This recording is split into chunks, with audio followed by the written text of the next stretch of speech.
Bismillahirrahmanirrahim. Alhamdulillahirabbil alamin wa bihi nasta'in ala umuri dunya waddin. Wassalatu wassalamu ala asyrafil anbiya'i wal mursalin sayyidina wa maulana Muhammadin wa ala alihi wa sahbihi ajma'in. Berkata Al-Imam Al-Ghazali rahimahullah, nafa'ana bi'ulumih. Nasihat ketujuh, dahulukan belajar ilmu yang fardu ain.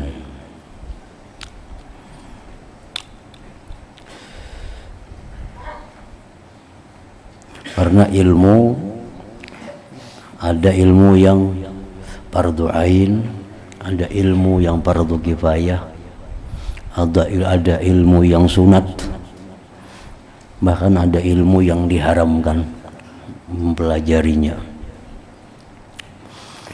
Nah, dari sekian banyak ilmu ada tahapan-tahapan yang mesti dipelajari. Yang utama dulu adalah ilmu yang mana kita fardu ain untuk belajarnya. Ilmu yang fardu ain itu adalah ilmu tentang mengasahkan Allah, ilmu ya sifat 20 aja kita. Ilmu tentang fikih supaya bagaimana ibadah kita ini menjadi sah. Kemudian ilmu tentang tasawuf yang mana supaya ibadah kita itu diterima oleh Allah Subhanahu wa taala. Nah, itu 3 ilmu yang utama. Ilmu tauhid atau ilmu sifat 20, atau boleh juga disebut ilmu akidah 50. Aqaidul khamsin, akidah 50. Artinya yang wajib bagi Tuhan 20, yang mustahil 20, yang harus 1. Yang wajib bagi Rasul 4, yang mustahil bagi Rasul 4, yang harus 1. Nah, disebut akidah 50. Nah, 50 itu fardu ain. Tiap-tiap orang mesti tahu apa itu akidah yang 50. Nah, fardu ain itu belajar itu. Nah, sudah itu belajar fikih. Fikih ini sangat luas. Yang wajib dipelajari, yang fardu ain dipelajari adalah sesuatu yang membuat ibadah kita itu sah. Nah, membuat ibadah kita sah, muamalah kita pun sah. Nah, muamalah itu kayak jual beli dan sebagainya. Nah, itu fardu ain juga belajarnya. Jadi kada setiap orang sama, tergantung keadaan orangnya. Ada orang yang fardu ain belajar fikih hanya sekian. Ada orang yang belajar ilmu fikih lebih banyak lagi karena orangnya lebih banyak pekerjaannya. Nah, orang usaha hanya dagang. Nah, ini wajib belajar ilmu fikih tentang dagang. Kayak apa dagang supaya selamat daripada riba, kayak apa dagang supaya sah, kayak apa dagang supaya halal. Nah, ini ilmu fikih yang dipelajarinya adalah masalah perdagangan, karena usahanya ini hanya dagang. Ada lagi orang usaha dagang sekaligus bertani. Nah, ilmu fikih yang dipelajarinya bertambah pulang ilmu tentang pertanian. Kayak apa bertani yang bujur, berapa zakatnya yang dikeluarkan. Nah, itu ilmu tani pulang. Jadi masing-masing orang lain kewajibannya belajar ilmu fikih itu. Nah, hanya ilmu tasawuf. Tasawuf itu supaya ibadah kita ini jangan sia-sia, supaya ibadah kita diterima Allah, supaya ibadah kita ini sampai kita di akhirat kita melihat faedahnya, manfaatnya. Nah, jadi itu ilmu yang dulu dipelajari. Imam Ghazali berkata, wahai anakku yang tercinta, apakah hasil yang akan engkau peroleh daripada menghabiskan masa hanya belajar ilmu kalam? Ilmu kalam ini perbahasan ilmu tauhid yang dalam-dalam. Ilmu tauhid yang diperlukan untuk berdebat itu ilmu kalam. Dan ilmu khilaf, perbahasan ilmu fikih yang halus-halus, belajar ilmu fikih mazhab Syafi'i, ilmu fikih mazhab Syafi'i Hambali, ilmu fikih mazhab Hanafi, dan ilmu tib, ilmu kedokteran atau perubatan, dan ilmu dawawin wal ash'ar, ilmu yang berkaitan dengan diwan syair Arab, dan ilmu nujum, ilmu peredaran bintang, dan ilmu arud, ilmu yang berkenaan dengan timbangan syair Arab, dan ilmu nahwi was tasrif, ilmu nahu dan saraf, ilmu yang berkenaan dengan kaidah bahasa Arab. Selain daripada mempersia-siakan umur dengan menyalahi perintah Allah yang maha besar. Jadi ilmu-ilmu itu bukan kada boleh kita pelajari, bagus saja dipelajari, tapi nang fardu ain itu mesti dulu, mesti bisa.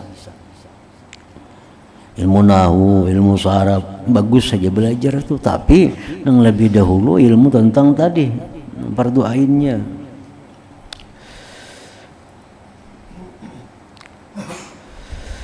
Sesungguhnya ujar Imam Ghazali, aku telah melihat di dalam Injil Nabi Isa alaihi salam ada disebutkan mulai seorang mayit diletakkan di atas kerandanya sampai mayit itu diletakkan di dalam kuburnya, Allah Ta'ala bertanya kepadanya 40 soalan, 40 pertanyaan. Yang pertama sekali ialah, wahai hambaku, ujar Tuhan, kenapa engkau senantiasa sepanjang tahun memperhatikan kebersihan tempat pandangan manusia kepadamu, yaitu anggota zahirmu, tetapi engkau tidak peduli kepada tempat pandanganku, hati engkau, walaupun hanya satu saat. Nah, ini ilmu wajib kita pelajari tentang ilmu tasawuf yang membersihkan hati, karena hati itu adalah tempat pandangan utama daripada Allah Subhanahu wa Ta'ala. Nah, jadi jar Tuhan, kenapa engkau sepanjang tahun memperhatikan kebersihan tempat pandangan manusia kepadamu? Nah, kita rawat tubuh, kita rawat rambut, dirawat muha, dirawat tangan, takutan bener rusak, dilihat orang kada baik, dan kita kada mempedulikan hati kita yang menjadi pandangan Allah Subhanahu wa Ta'ala. Nang kayak apakah hati lagi? Nah, kita kada ada urusan, kada memperhatikan. Nang kita jaga berhemat, mengeluarkan duit banyak bahkan untuk mengurus baiknya zahir, yang mana tempat pandangan manusia. Nah, itu akan ditanya oleh Allah karena di akhir dalam kubur kita. Ini belum sampai lagi di akhirat, Allah sudah menanyakan itu. Ujar Imam Ghazali, tersebut dalam Injil Nabi Isa alaihi salatu wassalam.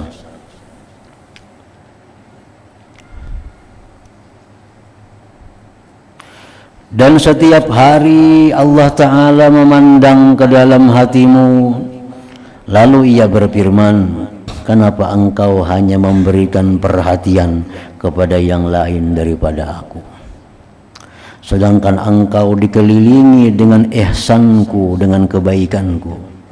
Apakah engkau sebenarnya tuli dan tidak dapat mendengar lagi? Jadi artinya ilmu-ilmu yang sifatnya itu untuk kebersihan hati, seperti ikhlas misalnya. Nah, ikhlas itu hanya ada dalam hati yang bersih. Allah kada melihat pang kita ini sembahyangkan apakah itu kada dinilai Tuhan dulu. Yang pertama dipandang hatinya ikhlas kada sembahyang itu. Nah, munnya kada ikhlas kada peduli lagi Tuhan. Nah, kita baca Quran, sebelum Tuhan menilai bacaan kita, Pertama dipandang tuh hati kita ikhlas kadang membaca Quran itu. Nah, jadi artinya bahwa Allah Ta'ala itu menghendaki bahwa kita ini menjaga kebersihan tempat yang dipandang oleh Allah Subhanahu wa Ta'ala.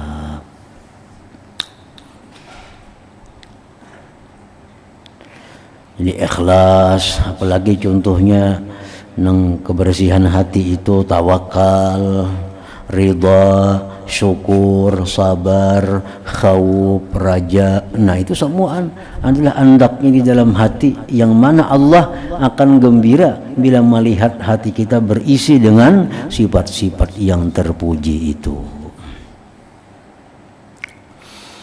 Nah, jadi artinya maksud dari Imam Ghazali tadi, dahulukan belajar ilmu yang fardu ain. Nah, jadi belajar ilmu ikhlas itu lebih utama daripada belajar ilmu nang nahu, saraf, fikih nang jauh-jauh. Nah, apalagi ilmu belajar tentang ridha dengan Allah itu macam apa, artinya ridha lawan Tuhan. Belajar ilmu itu lebih utama daripada belajar ilmu-ilmu nang tadi, nang ilmu-ilmu nang jauh jangkauannya. Belajar ilmu mazhab nang ampat misalnya, nah itu ada perlu dalam arti amun ini belum kita ketahui.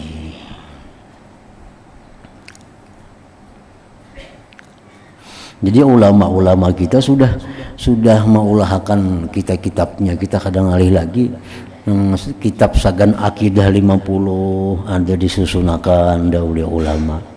Kitab fikih nang khusus sagan beribadah ada disusun oleh para ulama.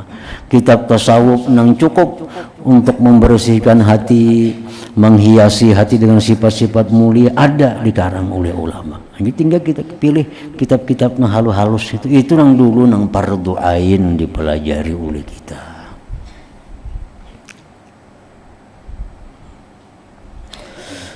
Nah, nasihat ke-8, ilmu tanpa amalan ialah gila. Wahai anakku yang tercinta, ilmu tanpa amalan ialah gila. Dan amal tanpa ilmu pula adalah sia-sia. Jadi artinya kedua-duanya itu beganding, ilmu lawan amal.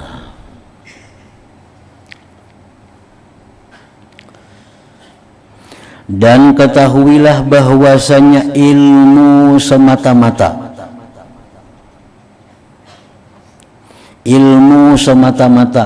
yang tidak dapat, nah itu bacaannya, ilmu semata-mata yang tidak dapat menjauhkan engkau daripada perbuatan maksiat dan tidak mampu mendorong engkau berbuat taat, maka ilmu itu tidak akan dapat menjauhkan engkau pada hari kiamat daripada api neraka.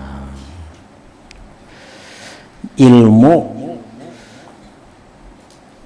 nang kada bisa menjauhkan kita dari maksiat, ilmu nang kada mendorong kita berbuat taat, maka ilmu-ilmu itu kada akan bisa menjauhkan kita daripada api neraka di hari kiamat kaina.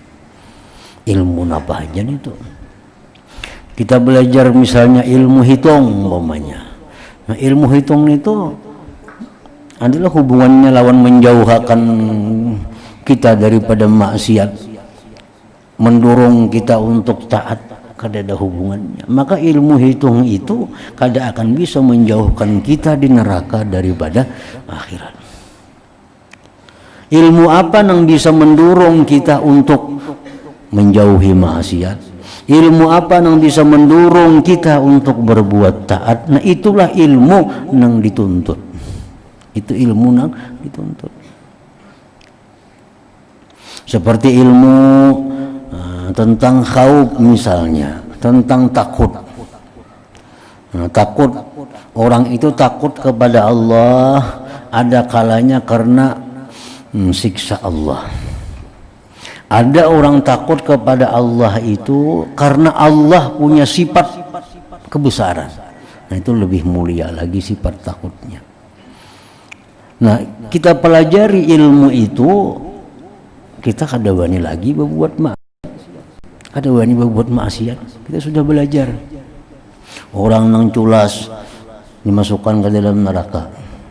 Orang nang pendusta dimasukkan Tuhan dalam neraka. Orang nang ketujuh menggunjing orang habis terbakar amal kebaikannya. Orang nang ini jam api neraka.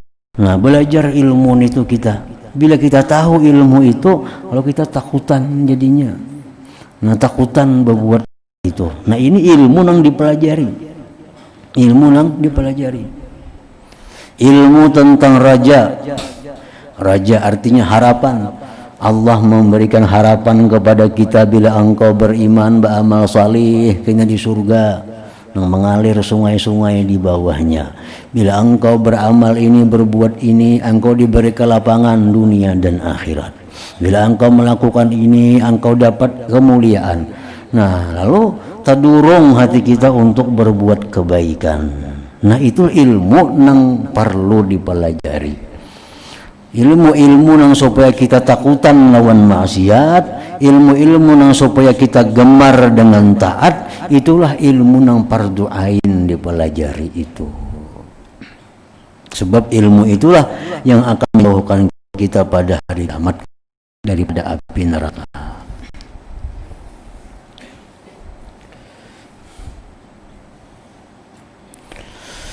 Dan apabila engkau tidak beramal dengan ilmu yang ada pada dirimu dan engkau tidak membuat pembetulan terhadap segala kesalahan yang engkau lakukan pada masa yang lalu, kelak engkau akan berkata pada hari kiamat atau di dalam kubur nanti, Rabbana absarna wa sami'na farji'na na'mal salihah. Maksudnya, wahai Tuhanku, kembalikan aku ke dalam dunia untuk dapat beramal salih.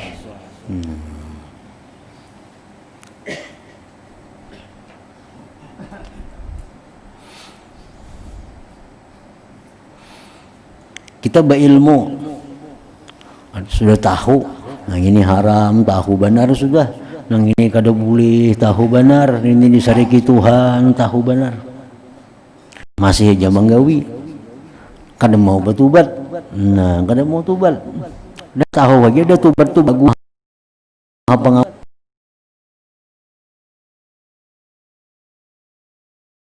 nah kada mau tobat. Nah, karena orang ini bila mana kina mati, begitu masuk ke dalam kubur sudah berkata, wahai Tuhanku, kembalikan aku ke dalam dunia untuk aku dapat beramal saleh.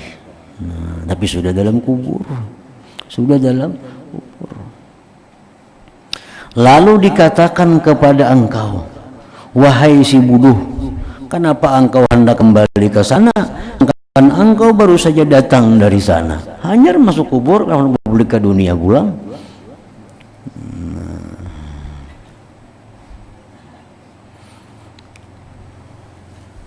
Itu hadis Nabi yang mengatakan annasu niyamun idza matu intahu. Ya Nabi, manusia itu guring. Kita ini guringan semuaan sebujurnya. Guringan. Bila sudah kena mati hanya bangun. Ini sekalinya. Nah, sudah mati hanya bangun. Sudah mati hanya bangun. Jadi bila kita berisi ilmu, kada diamalkan ilmu kita, tetap menggawi maksiat, kada mau tobat pulang. Ini tobat itu anugerah Allah yang luar biasa lawan manusia ini. Kayak apa aja kita berbuat dosa, hari-hari berbuat dosa. Kalau hari-hari tobat Tuhan makin suka. Mun kita muar, hari-hari minta ampun, esok mau ulangi pulang. Kita 2-3 hari kada percaya lagi lawaninya. Ini jam ini tiap hari minta ampun mau ulang bulan kayaknya. Paling kita ingat 2-3 hari kada kita pakai lagi sini. Namun Tuhan makin suka. makin suka. Hari ini kita berbuat dosa, kita kamarian tobat, menyesal lawan Tuhan. Esok kita mau ulang pulang dosa, tobat pulang, makin suka Tuhan. Nah, jadi ilmunya sudah ada, nah itu bertobat kada mau juga. Nah pas kena mati hanya keingatan di ilmu.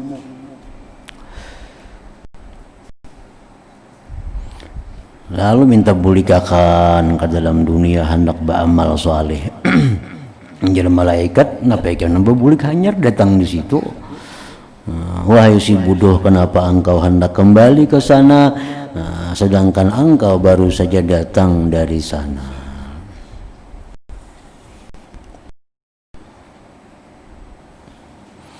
Jadi dengaran tobat itu ada batasannya. Artinya dosa nang kayak apa aja ganalnya, amun tobat diampuni Tuhan. Amun tobat diampuni Tuhan. Ya, ada kisah nang seorang perempuan. Seorang perempuan ini hamil daripada zina. Hamil daripada zina. Imba hamil daripada zina, beranak. Anaknya dibunuhnya. Nah, sudah 2 kali sudah. Mana bazina melahir anaknya dibunuh pulang. Lalu anak yang dibunuh tadi dibuat dalam cuka. Dalam cuka. Cukanya dijual. Berdosa pulang. Nah, kayak apa lagi dosanya? Nah, jadi orang-orang menganggap bahwa kalau diampuni Tuhan lagi nih tuh kebanyakan dosa, mana berzina, mana membunuh anak, menjual kayak itu pulang. Orang takutan berparak lawannya kalau pina turun azab Allah. Lalu akhirnya dikatakan oleh Rasulullah bahwa Tuhan Maha Pengampun, Tuhan Maha Penyayang. Jangankan seitu dosa pada itu lagi bujur minta ampun diampuni oleh Allah Ta'ala. Diampuni. Nah, makanya kita kadang-kadang mencap orang tuh kada boleh kita mencap orang itu penjahat. Boleh. Kita mencap orang tuh penjahat kalau so matinya kada beriman, nah yuha lagi. Itu penjahat. Namun kita masih belum tahu matinya beriman atau kada, barangkali pada Allah siapa tahu. Inya nang kekasih Allah kita nang jadi penjahat. Nah, kada boleh kita mencap orang sejahat-jahatnya manusia itu, kada boleh kita mengatakan itu penjahat. Kada boleh penjahat. Kecuali kita tahu nya mati karena kan penjahat situ. Karena ada tobat tadi. Nah, yang kedua lagi kita kada putus asa. Merasa banyak dosa, merasa banyak kesalahan, kada perlu putus asa. Tobat jalawan Tuhan. Diberi Tuhan hadiah, dosa diampuni Tuhan, diberi Tuhan hadiah. Nah, jadi itulah pelajaran kita, ilmu nang macam itu nang perlu nang dituntut terlebih dahulu. Nasihat ke-9, tinggikan himmahmu dan lawanlah nafsumu dan buatlah bekalan akhirat.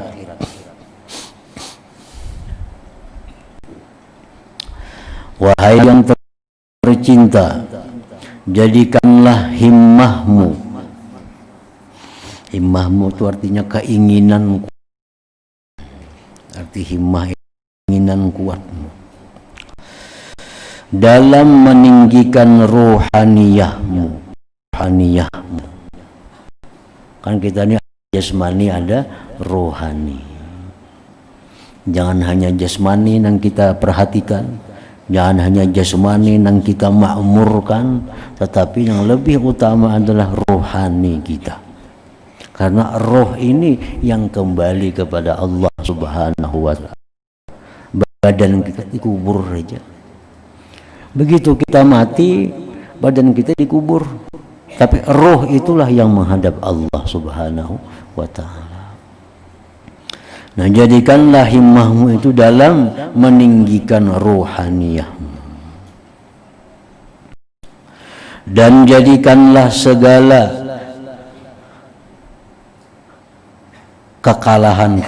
kegagalan itu berada di pihak hawa nafsumu.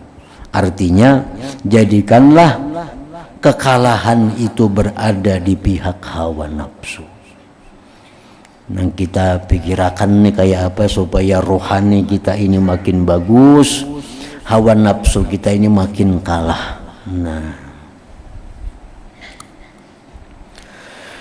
dan jadikanlah kematian itu hanya pada badanmu, hanya pada badan yang mati, jangan mati kedua-duanya. Karena tempat tinggalmu ialah liang kubur, dan penghuni kubur senantiasa menanti kedatanganmu pada setiap masa. Maka jangan sekali-kali engkau datang ke sana tanpa bekalan, tanpa besangu. Jangan sekali-kali wani masuk ke dalam kubur mung kada besangu apa-apa.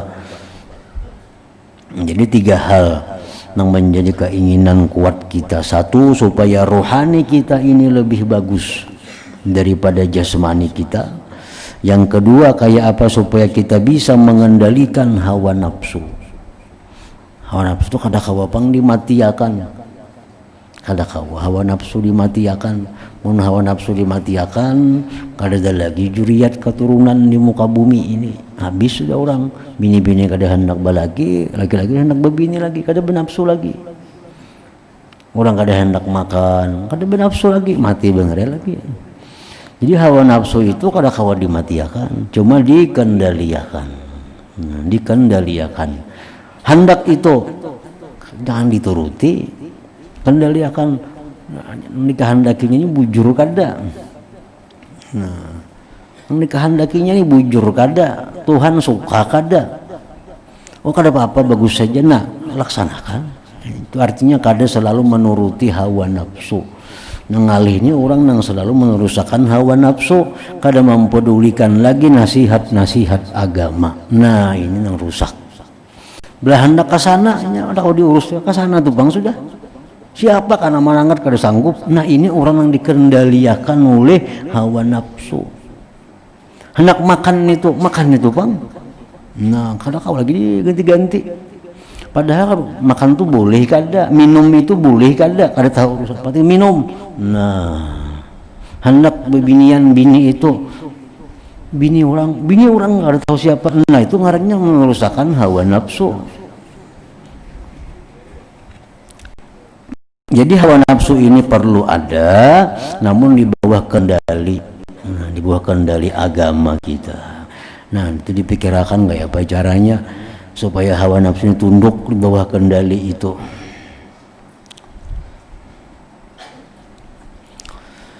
Dan berkata Sayyidina Abu Bakar Siddiq radhiyallahu anhu, badan kita itu tidak ada ubahnya laksana sangkar burung ataupun kandang binatang.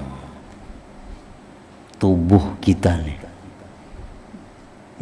antara dua, bisa jadi sangkar burung, bisa jadi kandang sapi, kandang binatang. Maka pikirlah baik-baik untuk dirimu dan tentukanlah bagi dirimu yang mana satu di antara 2 perumpamaan ini. Apakah kira-kira kita nih kayak burung, tubuh kita jadi sangkarnya, atau kita kayak binatang, kambing, sapi, tubuh kita menjadi kandangnya? Nah antara 2 itu. Jikalau engkau laksana burung yang terbang tinggi, maka ia akan terbang dengan riang gembira apabila mendengar seruan irji'i ila rabbiki radiyatan mardiyah. Maksudnya kembalilah kepada Tuhanmu dalam keadaan ridha dan diridai. Nah, ini orang-orang yang rohnya itu laksana burung terbang tinggi. Begitu mendengar seruan malaikat Israel, kembalilah engkau wahai roh kepada Tuhan engkau dalam keadaan ridha dan diridhai. Engkau akan terus terbang tinggi sehingga engkau akan hinggap di puncak pohon-pohonan surga yang tinggi. Ini seperti sabda Rasulullah sallallahu alaihi wasallam ketika Sa'ad bin Mu'adz meninggal dunia. Ihtazza 'arsyur rahman min mauti Sa'ad bin Mu'adz. Artinya, ujar Nabi, telah berguncang arsy Allah ketika kematian Sa'ad bin Mu'adz. Sa'ad bin Mu'adz sahabat besar, orang Ansar, orang Madinah. Begitu meninggal Sa'ad bin Mu'adz, arsy Allah itu berguncang, ujar Nabi. Kenapa berguncang? Karena kegembiraan menyambut rohnya itu Sa'ad bin Mu'adz tadi. Kasukaan aras ini berguncang, bergoyang, kegembiraan karena kedatangan roh yang mulia, rohnya Sa'ad bin Abi Waqqas. Nah, ini roh yang seperti burung, tubuhnya seperti sangkar burung. Dan mudah-mudahan Allah melindungi engkau daripada menjadi laksana binatang ternak. Firman Allah Ta'ala, ulaika kal an'am bal hum adall. Maksudnya mereka itu laksana binatang, bahkan lebih sesat lagi. Kada tahu dihalal, kada tahu diharam, bila hendak gawi. Nah, itu aja Tuhan lebih sesat daripada binatang. Binatangnya bujurnya penurang, makan siapa? Tapi nya kada beakal binatang. Kada kawa ditiwas. Binatangnya kada diandaki Tuhan akal. Ini umpan makanan ampun tuannya, ini makanan ampun orang lain, makannya terus. Itu binatang. Nah, manusia kalau ada macam itu lebih buruk daripada binatang. Kenapa sebabnya? Karena manusia diberi akal, binatang kada diberi akal. Nah, bal ulaika kal an'am bal hum adall. Maka tidak mustahil bahwa engkau berpindah dari alam dunia ini ke dalam jurang api neraka kalau menjadi kandang binatang tadi.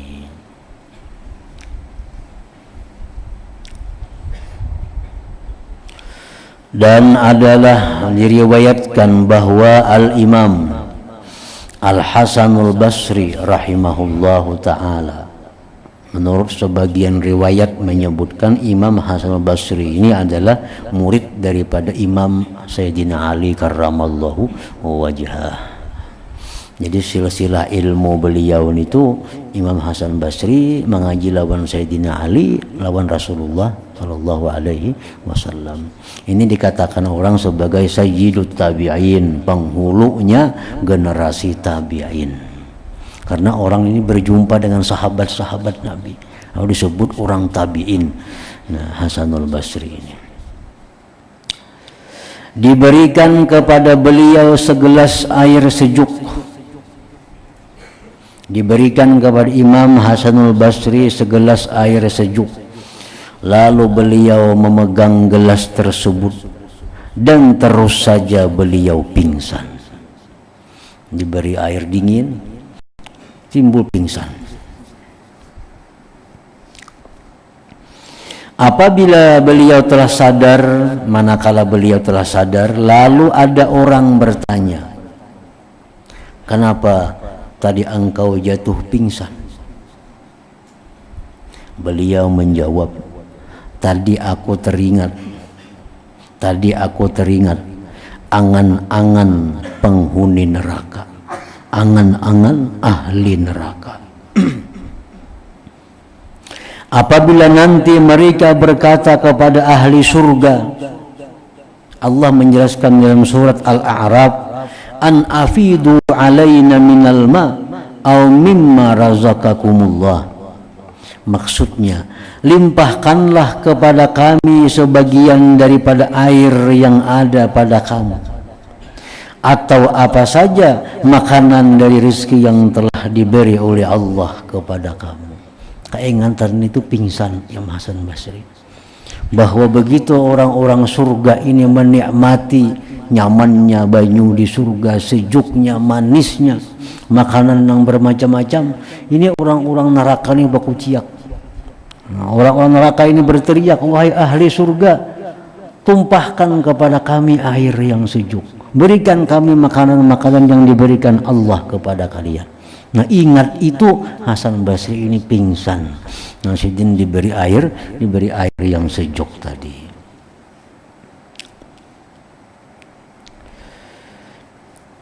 Itu dalam surat Al-A'raf ayat 50 Allah Subhanahu wa taala menceritakan, limpahkanlah ujar ahli neraka kepada kami sebagian daripada air yang ada pada kamu, atau apa saja makanan dari rezeki yang telah diberi oleh Allah kepada kamu. Orang surga itu diberi Tuhan jiwa banyu, cuma ma'ul hamim, air yang sangat panas.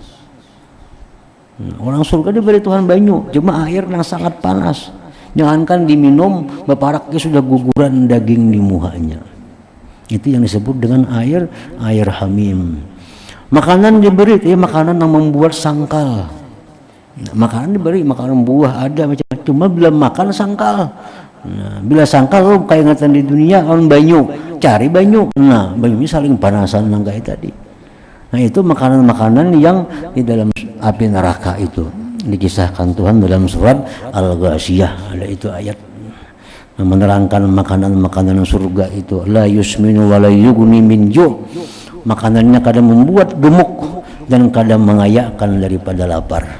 Makanannya justru azab bagi orang-orang neraka itu. Nah, kemudian nasihat ke-10, bangunlah beribadah di waktu malam.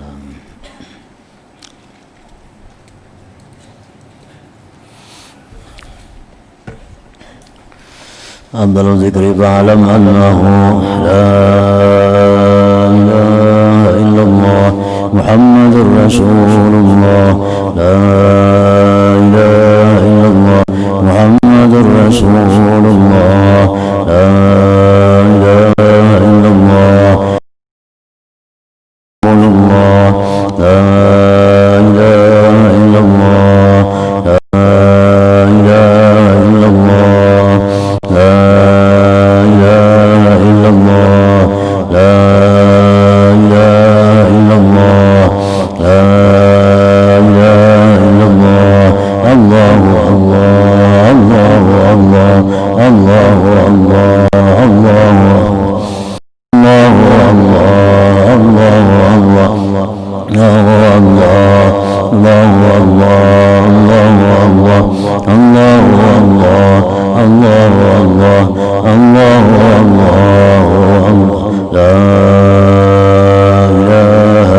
الله محمد رسول الله لا إله إلا الله محمد رسول الله لا إله إلا الله محمد رسول الله لا إله إلا الله الفاتحة. إياك نعبد وإياك نستعين صراط فيا أيها الراجون منه شفاعة صلوا عليه وسلموا تسليما.